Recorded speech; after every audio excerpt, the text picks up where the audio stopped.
Entonces tenemos acá, vamos a cambiar un poco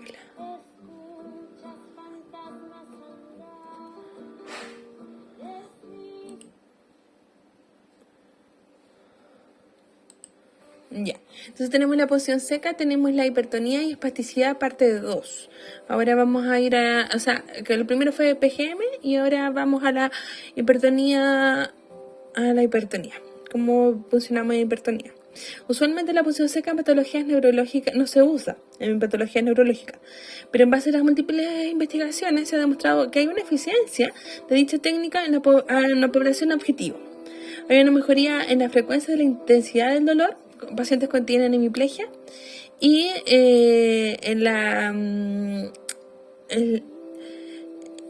la DNHS, en donde hay un enfoque desde el tratamiento de estas, tratar una disfunción que genera los PGM por exceso de actividad o debilidad.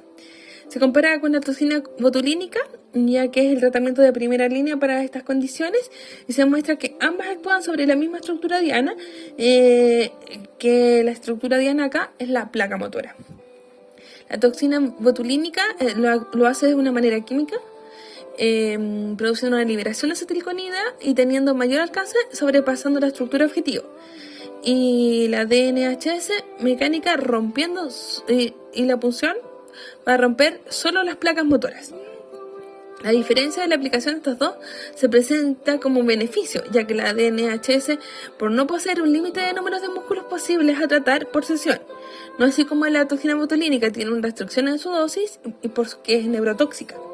Y respecto a la desactivación del PGM, ya que la punción seca demuestra ser tan eficaz como la toxina botulínica, especialmente si esta es profunda y se acompaña con un REL.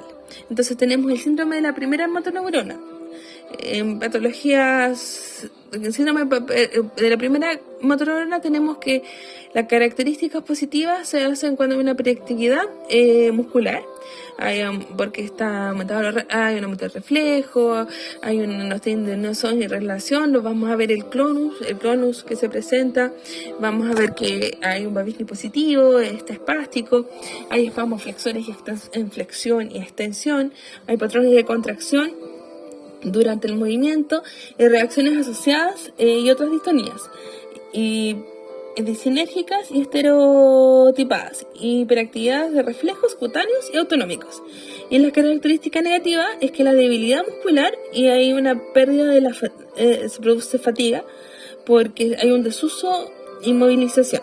Entonces vemos que la hipertonía tiene un componente central y otro por el desuso, la fatiga y las compensaciones va a ser un componente periférico. Entonces, en el componente periférico puede tener una persona con una lesión, la lesión de primera neurona sabemos que es de parte del sistema nervioso central y no periférico, pero acá esta hipertonía dijimos que es mixta.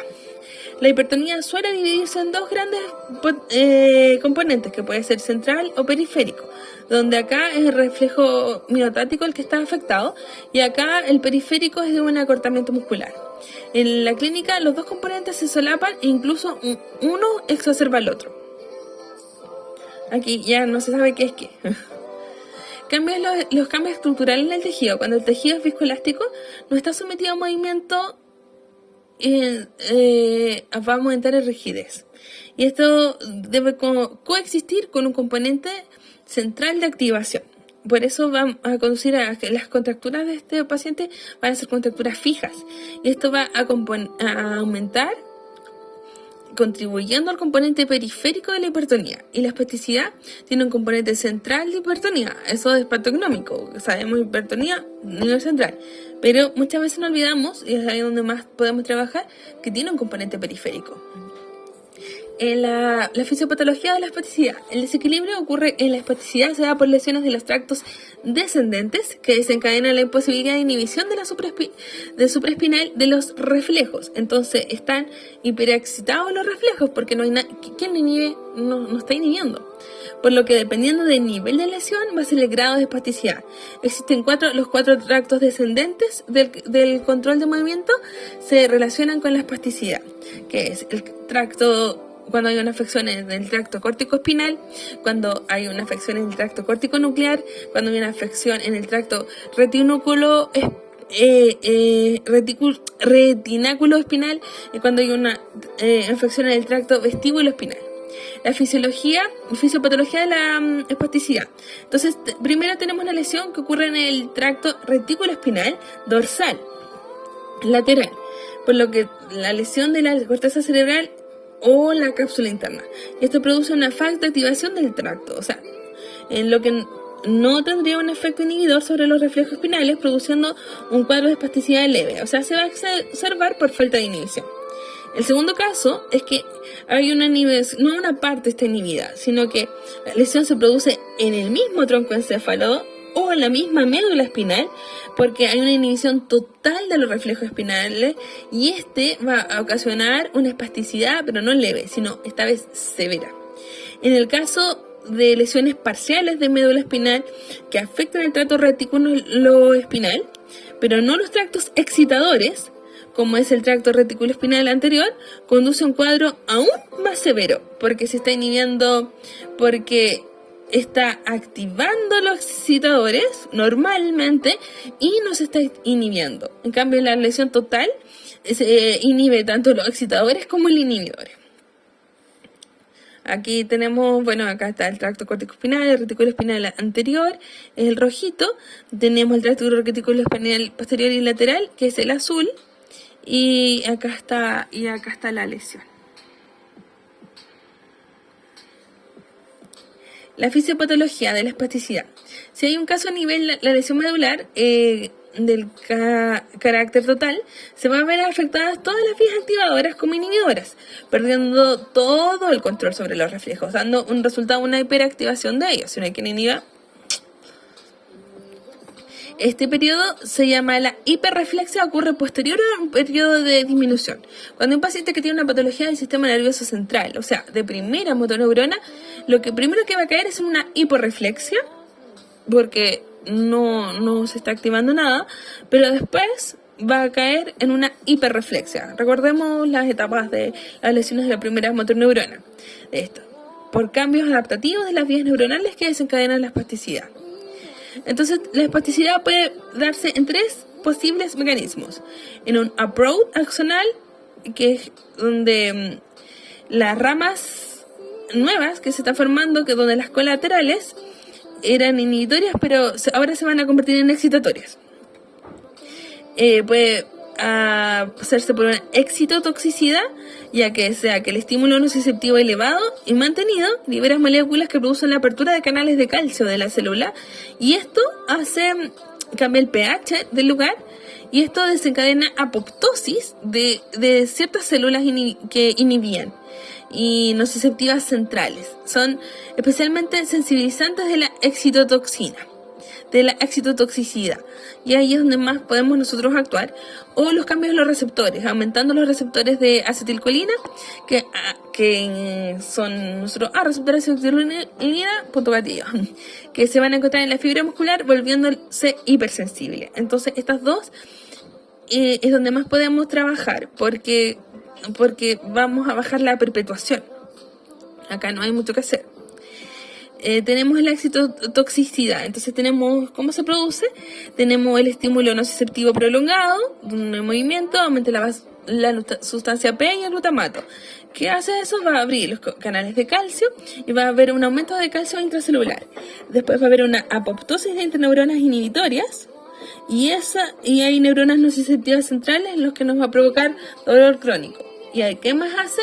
La falta de inhibición por la médula del retículo espinal lateral va a aumentar el número de neurotransmisores a nivel medular. De nuevo se abren los canales de calcio, hay un aumento de calcio intracelular y hay apoptosis de las células inhibitorias. Y eso va a hacer que las motoneuronas alfas estén hiperactivadas y eso da espasticidad. Entonces hay apoptosis y de apoptosis puede pasar a necrosis si nosotros mantenemos esa excitotoxicidad. Y eso es lo que nosotros tenemos que evitar. Tenemos que, ojalá, llegar a tiempo para que el paciente no pase a apoptosis y necrosis. Lo que tenemos que hacer es evitar el aumento de la apertura de los canales de calcio. Tenemos la hiperexcitabilidad. La hiperexcitabilidad es el reflejo de estiramiento. Se da por la activación de las fibras del uso muscular. Entonces, estimula acá en los tendones y lo que va a hacer que la médula está sinaptan con las motoneuronas que inervan el músculo. Sabemos que el órgano tendinoso de Golgi va a decir, oye, relajemos el músculo y como está hiperactivado eso, y las fibras estas se regulan con las fibras alfa. Entonces, como está desregulado, va a hacer que el músculo se contraiga más. El mismo reflejo también puede ser un componente estático, en el componente dinámico. Se presenta el estiramiento lento y mantenido activando las fibras 2 del uso muscular. Recordemos que el uso muscular tiene fibras 1 y 2, sinaptando con las interneuronas excitatorias, y estas van a sinaptar con las motoneuronas que producen la contracción. Entonces, es porque aumenta la sinapsis a las motoneuronas porque la médula activa las motoneuronas que inervan el músculo y sin inhibirlas, y ya a nivel de sinapsis hay interneuronas que se activan, entonces ya desde la médula y desde la interneurona. Además, esta espasticidad tenemos una mayor latencia de reflejo de estiramiento, por lo que difiere que si esta espasticidad resulta ser una alteración de la excitabilidad del umbral de la activación o reflejo patológico. Entonces, si nosotros hacemos un reflejo de contracción o de estiramiento, va a durar mucho más porque el paciente está en hiperreflexia. Entonces, resumimos, se da una hiperexcitabilidad cuando hay un estiramiento y se da por la activación del uso neuromuscular. También y esto se da también a dos niveles, en la médula y a nivel de la interneurona de conexión. Y eso va a hacer que la motoneurona se active mucho más, y también que cuando se activa este reflejo, el reflejo dura más. Tenemos los mecanismos espinales. Deberíamos hacer una pausa porque esta es un poquito densa.